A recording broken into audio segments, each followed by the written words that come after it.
क्रोधी व्यक्ति का जीवन बदल देगी। गौतम बुद्ध की ये कथा। एक दिन गौतम बुद्ध अपने शिष्यों के साथ एकदम शांत बैठे हुए थे। उन्हें इस प्रकार बैठे हुए देख शिष्य चिंतित हुए कि कहीं वह अस्वस्थ तो नहीं है। एक शिष्य ने उनसे पूछा कि आज वह मौन क्यों बैठे हैं? क्या शिष्यों से कोई गलती हो गई है? इसी बीच एक अन्य शिष्य ने पूछा कि क्या वह अस्वस्थ है? पर बुद्ध मौन रहे।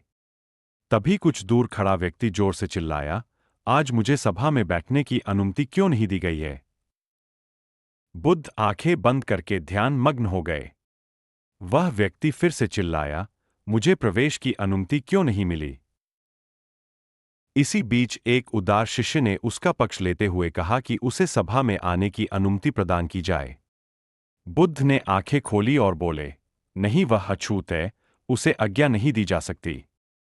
यह सुनकर शिष्यों को बड़ा आश्चर्य हुआ। बुद्ध उनके मन का भाव समझ गए और बोले, हां, वह अछूत है।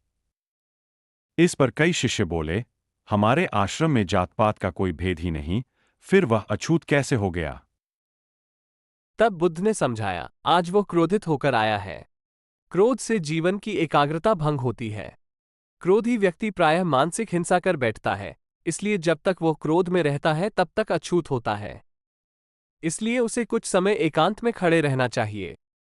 क्रोधित शिष्य भी बुद्ध की बातें सुन रहा था। पश्चाताप की अग्नि में तपकर वो समझ चुका था कि अहिंसा ही मनुष्य का महान कर्तव्य व परम धर्म है। वह बुद्ध के चरणों में गिर पड़ा और कभी क्रोध न करने का प्रण लिया।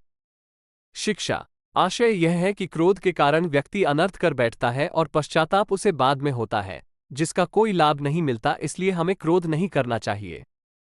असल मायने में क्रोधित व्यक्ति अछूत हो जाता है और उसे अकेला छोड़ देना चाहिए।